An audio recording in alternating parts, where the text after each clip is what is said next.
தரும் நல் மருந்தே என் இயேசுவே, என் இயேசுவே. ஜீவன் தரும் நல் மருந்தே என் இயேசுவே, என் இயேசுவே. வழியும் சத்தியமும் ஜீவனுமானவர், வழியும் சத்தியமும் ஜீவனுமானவர். நித்திய ஜீவனை நம்மில் தருபவர், நித்திய ஜீவனை நம்மில் தருபவர். ஜீவன் தரும் நல் மருந்தே என் இயேசுவே, என் இயேசுவே.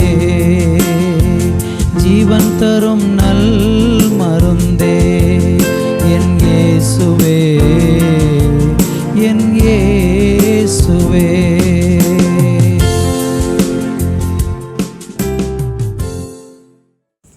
கிறிஸ்துவுக்குள் அன்பான தேவனுடைய பிள்ளைகளே, ஆண்டவராய் இயேசு கிறிஸ்துவின் நாமத்தில் உங்களை அன்புடன் வாழ்த்தி வரவேற்கிறேன். இந்த ஆசீர்வாதமான நாளிலே நாம் ஆண்டுடைய வார்த்தையை தியானிக்கப் போகிறோம். இன்றைக்கு நாம் சிந்திக்கும்படியாக சங்கீதம் 30வது சங்கீதம் 1வது வசனத்தை இப்பொழுது நம்ம வாசித்து இன்றைக்கு தேவன் நம்மோடு கூட பேசுகிற அவருடைய வார்த்தையை இப்பொழுது கேட்கலாம்.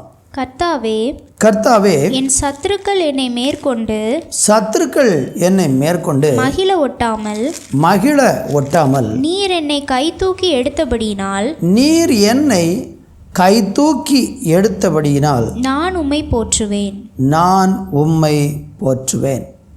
அருமையான தேவனுடைய பிள்ளைகளே, வாசித்த இந்த வேத வசனத்தில் சங்கீதக்காரன் இப்படியாக சொல்கிறாரு, நீர் என்னை கைதூக்கி எடுத்தபடியினால் நான் உம்மை போற்றுவேன். அருமையான தேவனுடைய பிள்ளைகளே, நம்முடைய ஆண்டவர் நம்மை கைதூக்கி எடுக்கிற தேவனாக இருக்கிறார். நம்முடைய விசுவாச வாழ்க்கையில் அநேக நேரங்களில் தேவன் நம்மை கைதூக்கி எடுக்கிறார் என்கிறத நீங்கள் பல சந்தர்ப்பங்களில் அனுபவிச்சிருக்கலாம். உங்கள் வாழ்க்கையில் யோசித்து பாருங்கள், எத்தனையோ நேரங்களில் யாருமே உங்களை கைதூக்கி விடுவதற்கு இல்லாமல் இருக்கும்போது தேவன் எத்தனை முறை எத்தனை காரியங்களிலிருந்து நம்மளை அழகாக கைதூக்கி எடுத்திருக்கிறார். அருமையான தேவனுடைய பிள்ளைகளே, எத்தனை நேரம் நம்ம உழன்று அமிழ்ந்து, இன்னும் சொல்லப்போனால் அழிந்து போகும்படியான சூழ்நிலைகள் நம்முடைய வாழ்க்கையில் வந்தபோது நம்முடைய தேவன் நம்மளை அழகாக கைதூக்கி எடுத்திருக்கிறார். இன்றைக்கு கூட உங்கள் வாழ்க்கையில் நீங்கள் ஏதோ ஒரு சூழ்நிலையில் இன்றைக்கு ஒரு தாழ்ந்த நிலையில் தூக்கி விடுவதற்கு யாருமே இல்லை. நான் மிகவும் கடனில் இருக்கிறேன், என்னை தூக்கி விடுவதற்கு யாரும் இல்லை. நான் வியாதி படுக்கையில் இருக்கிறேன், என்னை தூக்கி விடுவதற்கு யாரும் இல்லை. இன்னும் சொல்லப்போனால் நான் பாவத்தில் கிடக்கிறேன், என்னை தூக்கிவிட யாரும். இப்படிப்பட்ட அங்கலாய்ப்புகள், அப்படிப்பட்ட நிறைய வருத்தங்கள் இன்றைக்கி நிறைய பேருடைய உள்ளத்தில் இருக்கிறது.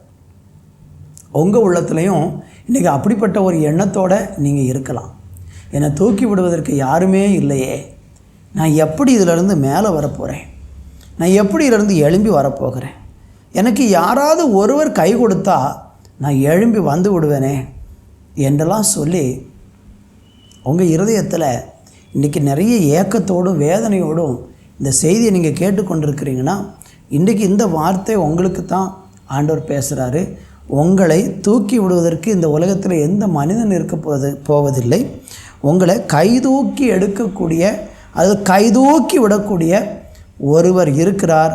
அவர்தான் ஆண்டவராகிய கர்த்தர். இந்த கர்த்தராகிய தேவன் நம்மளை எதிலிருந்தெல்லாம் கைதூக்கி விடுகிறார், அது எதிலிருந்தெல்லாம் நம்மளை தூக்கி எடுக்கிறார் என்று இன்றைக்கி நம்ம பார்க்க போகிறோம். இன்றைக்கி நம்ம சொல்லக்கூடிய ஏதாவது ஒரு சூழ்நிலையில் நீங்கள் இன்றைக்கி இருப்பீங்க.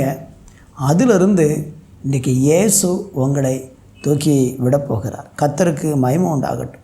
சங்கீதக்காரன் சொன்னதை மறுபடியும் சொல்கிறேன், நீர் என்னை கைதூக்கி எடுத்தபடியினால் நான் உம்மை போற்றுவேன். அப்போ தாவீதனுடைய வாழ்க்கையில் அவரையும் தூக்கி விடுவதற்கு யாருமே இல்லாமல் தான் அவர் இருந்திருக்கிறார். ஆனால் ஒரு நாள் ஆண்டவர் இந்த தாவீதை தூக்கி விட்டார். தாவீதை தூக்கி விட்டவர் எங்கே தூக்கி கொண்டு உட்கார வச்சார் தெரியுமா? ஆடுகளுக்கு பின்னால் அலைந்த ஒரு மனுஷனை தேவன் உயர்த்தி ஒரு ராஜ சிங்காசனத்தில் கொண்டு போய் தூக்கி உயர உட்கார வச்சிட்டார். பார்த்தீங்களா? அப்போ தேவன் நினச்சார்னா ஒரு மனுஷனை தூக்கி ஒரு உயர்ந்த ஸ்தானத்தில், உலகத்தில் அநேக மனிதர்கள் ஆச்சரியப்படும் விதத்தில் ஒரு மனுஷனை உன்னதத்தில் கொண்டு போய் உயர்த்தி உட்கார வைக்க தெய்வத்தால் முடியும். நீங்கள் நம்புவீங்களா? இன்றைக்கி ஆண்டவரை ஒரு நிமிஷம் நம்பி பாருங்களேன், உங்கள் வாழ்க்கையிலையும் உங்களை தூக்கி விடுவார். 145 சங்கீதத்தில் 14வது வசனத்தையும் இப்பொழுது வாசிக்க கேட்கலாம். கர்த்தர் விழுகிற யாவரையும் தாங்கி, கர்த்தர் விழுகிற யாவரையும் தாங்கி, மடங்கடிக்கப்பட்ட யாவரையும் தூக்கி, மடங்கடிக்கப்பட்ட யாவரையும் அவர் தூக்கி விடுகிறார் என்று சொல்லப்பட்டிருக்கிறது. அப்போ கர்த்தர் செய்கிறது என்ன? விழுகிற யாவரையும் தாங்குவார். இந்த உலகத்தில் சின்ன வயதிலிருந்து நீங்கள் பிறந்த நாளிலிருந்து இந்த நாள் வரைக்கும் நான் விழுந்ததே இல்லை என்று யாராலும் சொல்ல முடியுமா? ஒருவர் கூட சொல்ல முடியாது. எவ்வளோ பெரிய மனிதர்களும் விழுந்து தான் எழும்பியிருக்கிறாங்க. இன்றைக்கி விழுந்து விழுந்து எழும்பினதுனாலேயே நிறைய பேர் இன்றைக்கி ரொம்ப ஸ்ட்ராங்காக இருக்கிறாங்க. காரணம், பலமுறை விழுந்து எழும்புகிற ஒரு மனுஷன்தான் நிறைய பாடங்களையும் படிப்பினைகளையும் அவன் கற்றுக்கொண்டு அதன் மூலம் அவன் நிலைத்து நிற்பதற்கு அது அவனுக்கு ஏதுவாக இருக்கும். அருமையான தேவனுடைய பிள்ளைகளை, வேதம் சொல்லுகிறதுக்கு அவனிங்க கர்த்தர் விழுகிற யாவரையும் தாங்குகிறார். நீங்கள் ஏதோ ஒரு இடத்துல விழுந்து போயிருக்கீங்க அப்படின்னா உங்களை தாங்குவதற்கு இயேசு இருக்கிறார். மடங்கடிக்கப்பட்ட யாவரையும் அவர் தூக்கியும் விடுகிறார். இந்த உலகம் நம்மளை மடங்கடிக்கும், இந்த உலகம் நம்மளை சபிக்கும், இந்த உலகம் நம்மளை கீழே தள்ளும். நம்முடைய உயர்வை நிறைய பேர் விரும்பாமல் நம்மளை எப்படியாகிலும் மேலே வந்து விடுவானோ என்று சொல்லி அநேகர் நம்மளை கீழே தள்ளும்படியாக, விழ தள்ளும்படியாக முயற்சிப்பார்கள். ஆனால் நம்முடைய தேவனாகி கர்த்தர் அப்படி கீழே விழுகிறவங்களை ஆமென் தாங்கி மடங்கடிக்கப்பட்டவர்களை அவர் தூக்கி விடுகிறார். வேகமாக ஒரு சில காரியங்களை சொல்லி உங்களுக்காக நான் ஜெபிக்க விரும்புகிறேன்.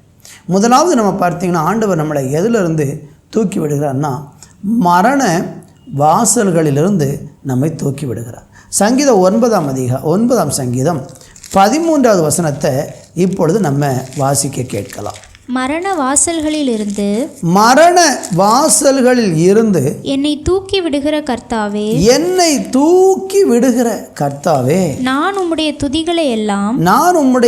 துதிகளை எல்லாம் சீயோன் குமாரத்தின் வாசல்களில் விவரித்து உம்முடைய இரட்சிப்பினால் களி கூறும்படிக்கு தேவரீர் எனக்கு இறங்கி என்னை பகைக்கிறவர்களால் எனக்கு வரும் துன்பத்தை நோக்கி பாரும். ஆமென். அருமையான ஒரு வேத வசனத்தை நம்ம இங்கே பார்க்கிறோம்.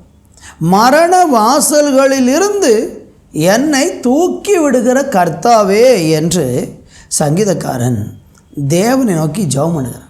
இந்த சங்கீதத்தையும் தாவீது தான் எழுதியிருக்கிறார்.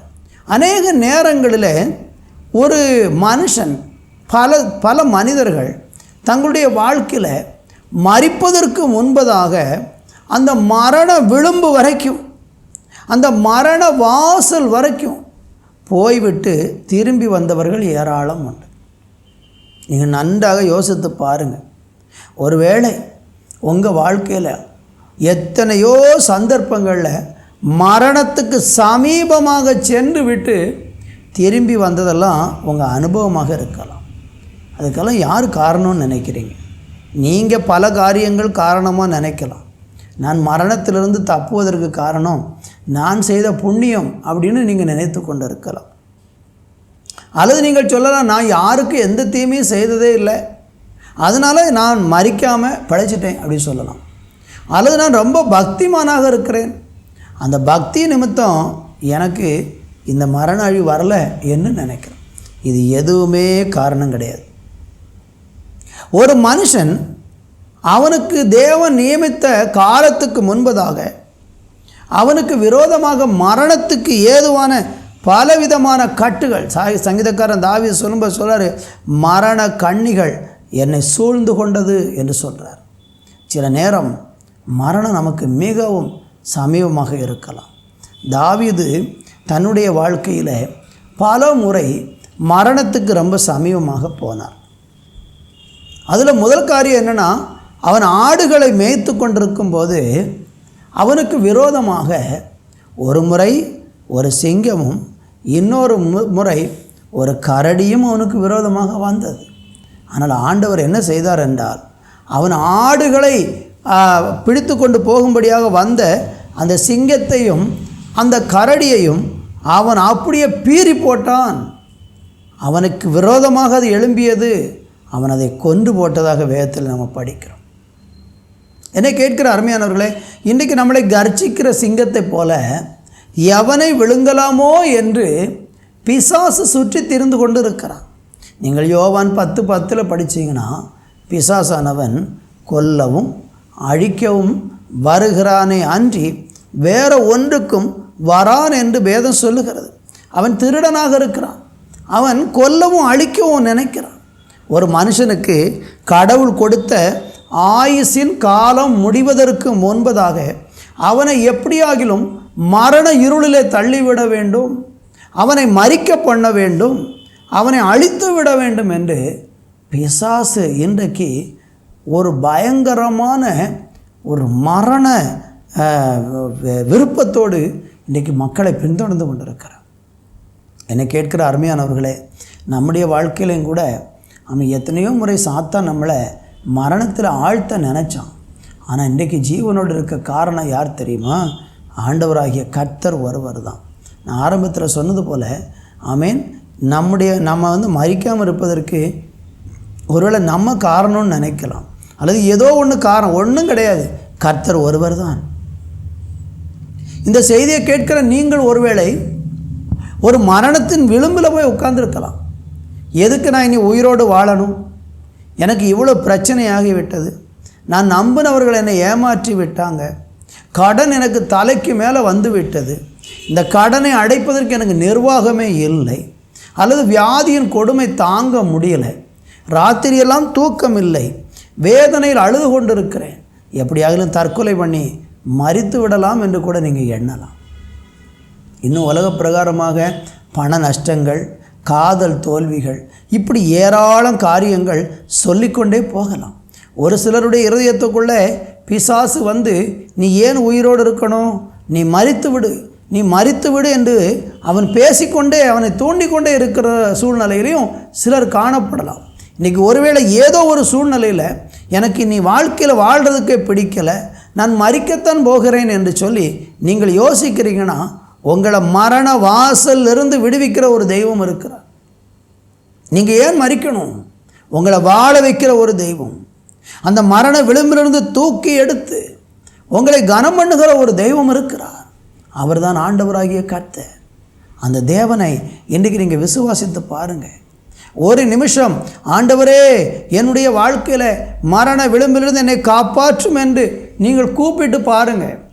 உங்கள் பிரச்சனைக்கு தீர்வு இல்லை, எங்கெல்லாமோ தேடி போயிட்டீங்க, கடன் அடைக்க வழி இல்லை, வியாதியில் சுகம் இல்லை, இன்னும் உங்கள் வாழ்க்கையில் உள்ள பிரச்சனைக்கு ஒரு தீர்வு இல்லை, குடும்பத்தில் சந்தோஷம் இல்லை, வாழ்க்கையில் விரக்தி உண்டாயிருக்கிறது, மரணம்தான் முடிவுன்னு இருக்கிறீங்கன்னா, நான் சொல்லுகிறேன், உங்கள் பிரச்சனைக்கு மரணம் முடிவல்ல.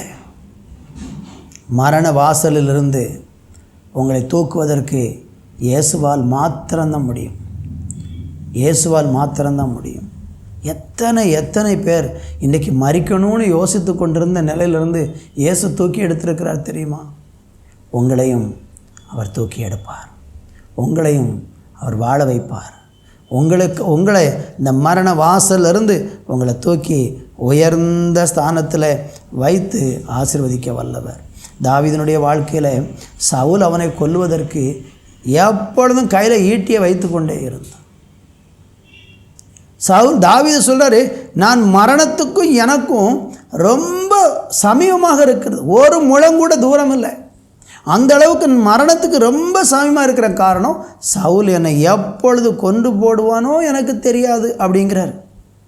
அப்போ மரணத்தை ரொம்ப நெருக்கமாய் கண்ட தாவீது அதுக்கப்புறம் உயிரோடு இருந்து சாட்சியாக வாழ்ந்து தேசத்தையே ஆண்டு கடைசியில் நல்ல ஜீவன் உயிரோடு வாழ்ந்து பூரண வயதில் தான் தாவீது மரித்தார். நான் ஒன்று சொல்ல விரும்புகிறேன், உங்களை யாரோ கொல்லுவேன் என்று கூட மிரட்டி இருக்கலாம். அதனால் பயந்து கொண்டு இருக்கிறீங்களா? இயேசுவை நம்பி பாருங்கள். இந்த மரண பயம் உங்களை விட்டு போயிடும். இந்த மரண வாசனை உங்களை விட்டு ஓடிடும். நீங்கள் வாழ்வீர்கள், சுகித்திருப்பீர்கள், ஆசீர்வாதமாக இருப்பீர்கள். சங்கீதங்களின் புஸ்தகத்தில் 30ஆம் சங்கீதம் 3வது வசனத்தை நம்ம வாசிக்கும்போது அங்கு வேதம் இப்படி சொல்லுகிறது, கர்த்தாவே நீர் என் ஆத்துமாவை பாதாளத்திலிருந்து ஏற பண்ணி நான் குழியில் இறங்காதபடிக்கு என்னை உயிரோடு காத்தீர். இதுவும் சங்கீதக்காரன் தாவீது எழுதின ஒரு சங்கீதம்தான். அவர் சொல்கிறாரு, நான் குழியில் இறங்காதபடிக்கு உயிரோடு என்னை காத்தீர், பாதாளத்திலிருந்து ஏறி வர பண்ணி.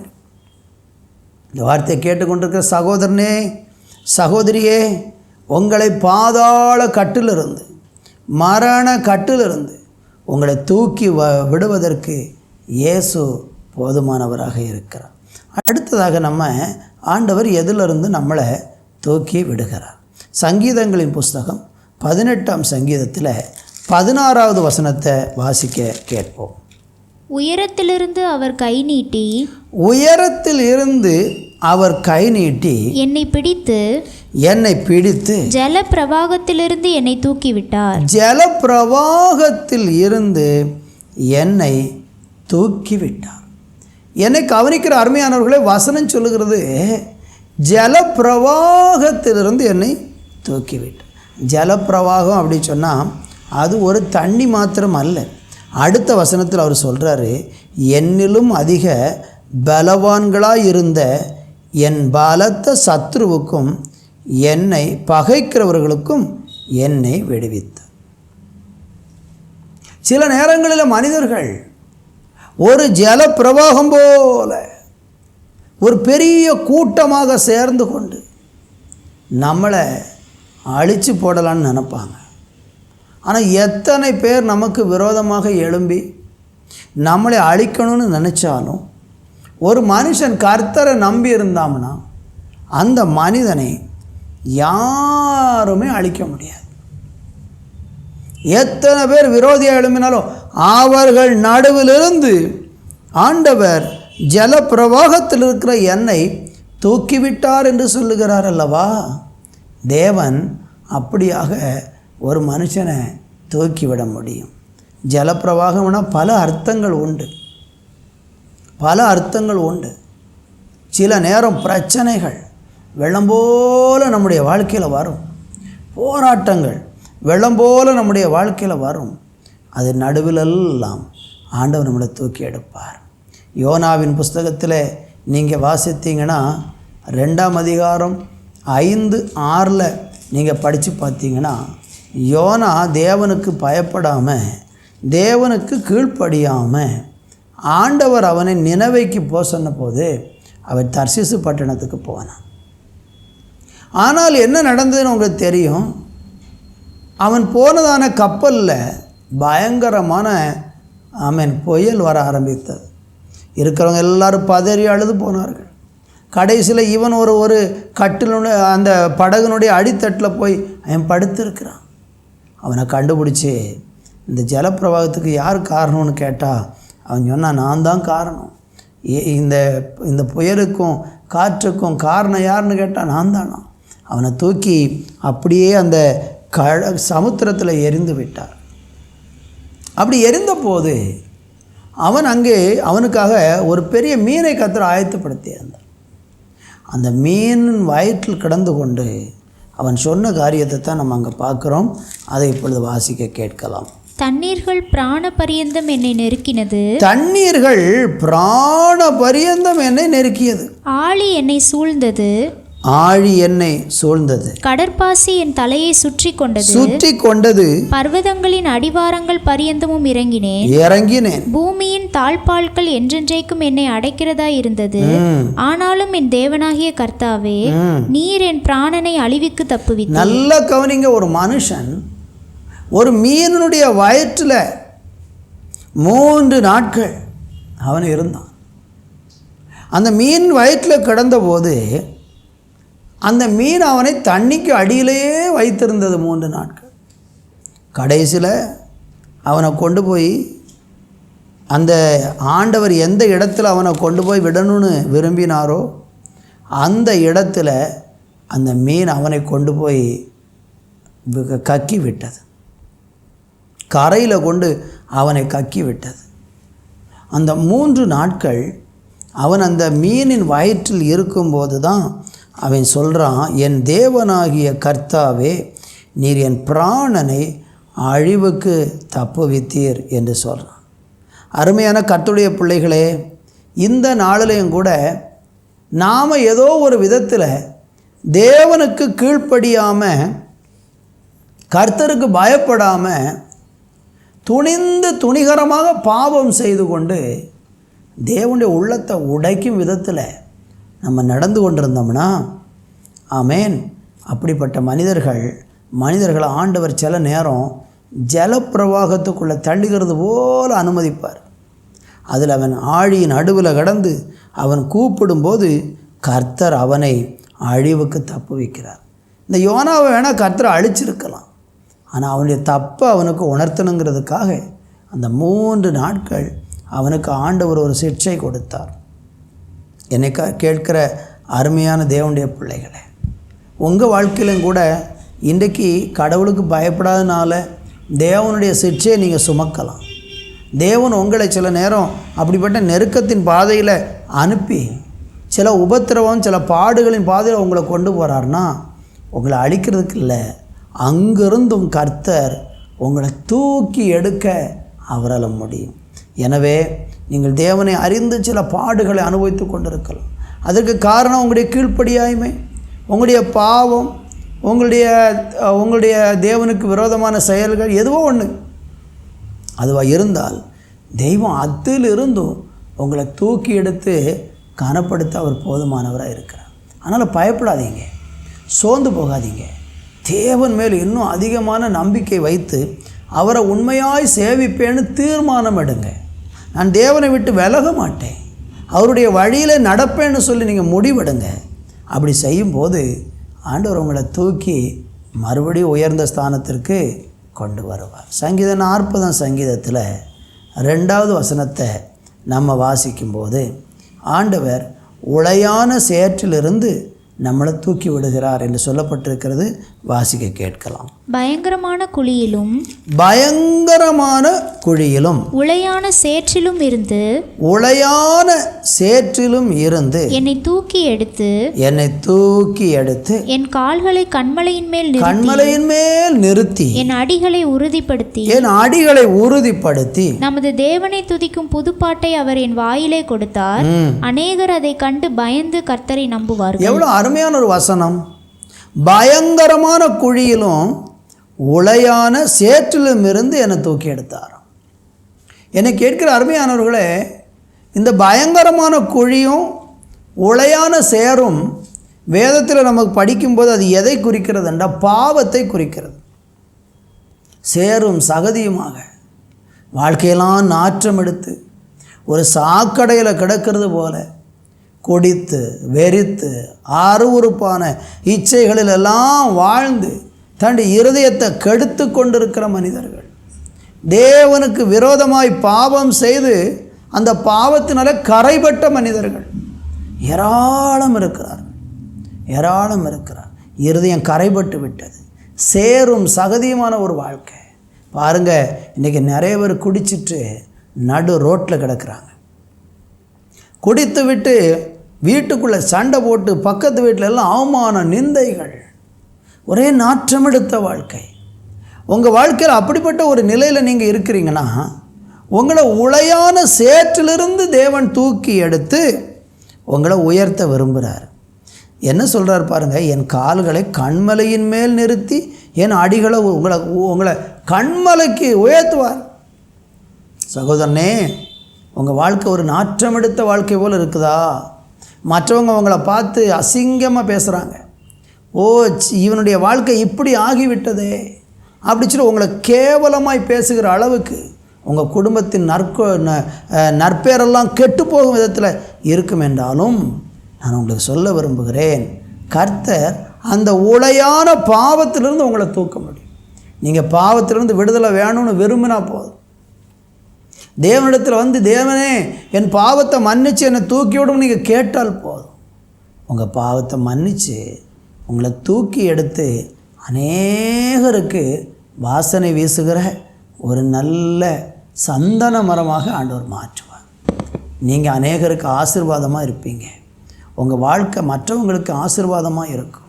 இந்த வார்த்தையை பேசி கொண்டிருக்கிற என்னுடைய வாழ்க்கையிலையும் ஒரு காலத்தில் பாவம் என்கிற உளையான சேற்றில் நான் வாழ்ந்திருந்தேன்.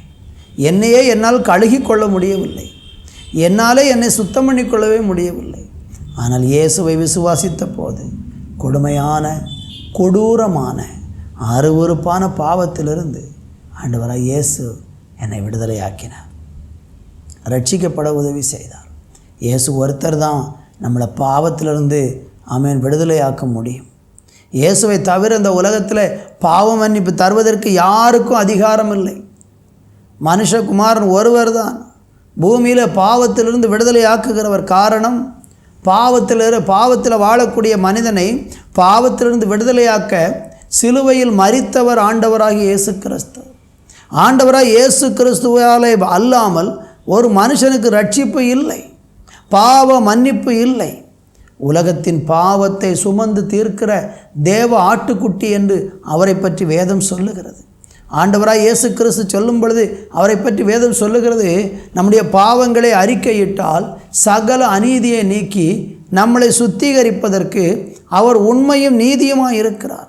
இன்றைக்கி நான் செய்கிற தப்பு, நான் செய்கிற பாவம் எனக்கு பிடிக்கலை, என் வாழ்க்கையே வெறுத்து போச்சு, நான் ஏன் வாழணும்? குற்ற உணர்வினால் இருதயத்தில் காயப்பட்டு ஐயோ நான் இப்படிப்பட்ட ஒரு மோசமான வாழ்க்கை வாழ்ந்து கொண்டிருக்கிறேன். ஒருவேளை மனைவிக்கு தெரியாமல் இருக்கலாம், கணவனுக்கு தெரியாமல் இருக்கலாம், பிள்ளைகளுக்கு தெரியாமல், பெற்றோருக்கு தெரியாமல், ஏன் உலகத்தில் யாருக்குமே தெரியாமல் சில தவறுகளை நீங்கள் செய்து கொண்டிருக்கலாம். ஆனால் அந்த தவறுகளை செய்யும்போது சில சந்தோஷம் உங்களுக்கு கிடைக்கும்.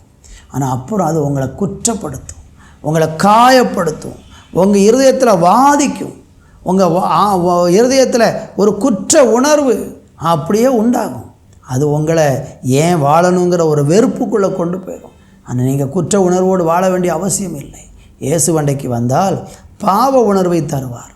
பாவம் என்கிற உணர்வை தந்து விடுதலைக்கான வழியும் அவர் செய்வார். அவருடைய இரத்தம் சகல பாவங்களை நீக்கி நம்மை சுத்திகரிக்கும் என்று வேதம் சொல்லுகிறது. இயேசு உளையான சேற்றிலிருந்து நம்மளை தூக்கி எடுக்கிற தேவன். கடைசியாக ஆமென் 113 சங்கீதம் 7வது வசனத்தை நம்ம வாசிக்கும்போது அங்கே ஆண்டவர் புழுதியிலிருந்து நம்மளை தூக்குவார் என்று சொல்லப்பட்டிருக்கிறது.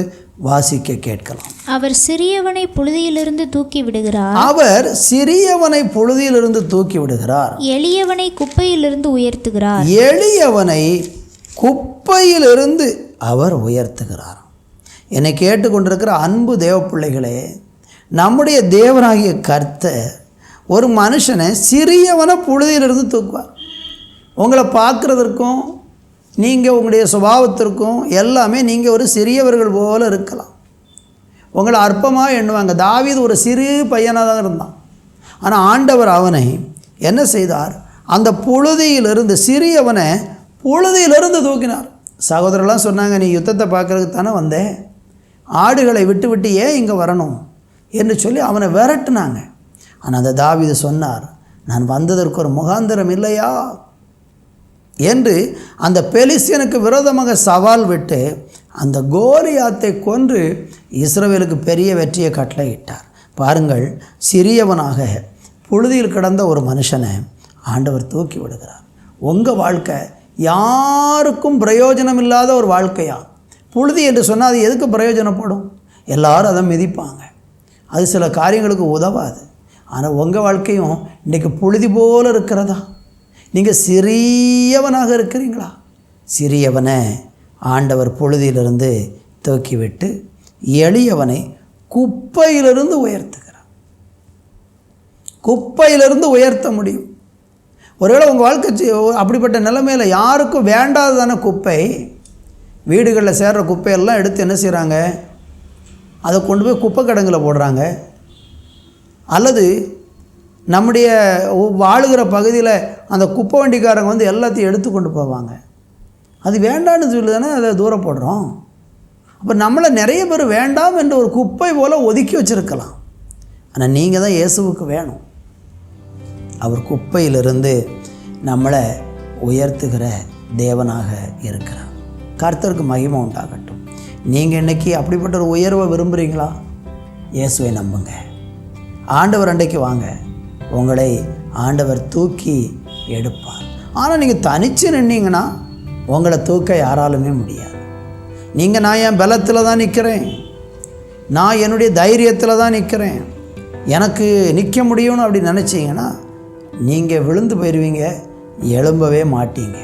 பிரசங்கியின் புஸ்தகம் 4ஆம் அதிகாரம் 10வது வசனத்தில் நீங்கள் படித்தீங்கன்னா, ஒண்டியாக இருந்து கீழே விழுகிற மனுஷனுக்கு ஐயோ, அவனை தூக்கி விடுவதற்கு யாரும் இல்லை என்று பைபிள் சொல்லுங்க. நீங்கள் தேவனண்டைக்கு வந்தால் மட்டும்தான் உங்களை தூக்க முடியும்.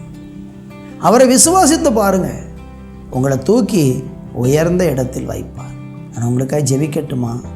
மரண இருளில் இருக்கிறீங்களா? உங்களை தூக்குவார்.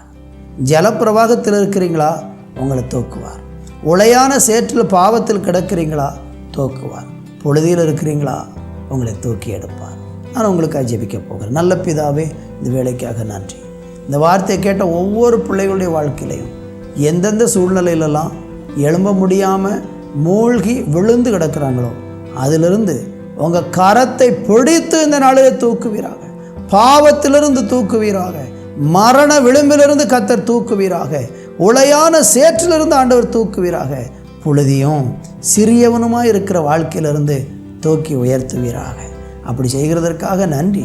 உம்மை விசுவாசித்து பிள்ளைகள் மேலேறி வருவதற்கு உதவி செய்யும். உம்முடைய கரத்தை பிடித்து தூக்குங்கப்பா, விடுதலையாக்குங்கப்பா. அப்படி செய்ய போகிறதற்காக நன்றி. இயேசுவின் நாமத்தில் பிதாவே, ஆமேன், ஆமேன். அன்பு தேவ பிள்ளைகளே, மற்றும் ஒரு நிகழ்ச்சியிலே உங்களை சந்திக்கும் வரைக்கும் தேவ சமாதானமும் உங்களோடு இருப்பதாக. ஆமேன், ஆமேன்.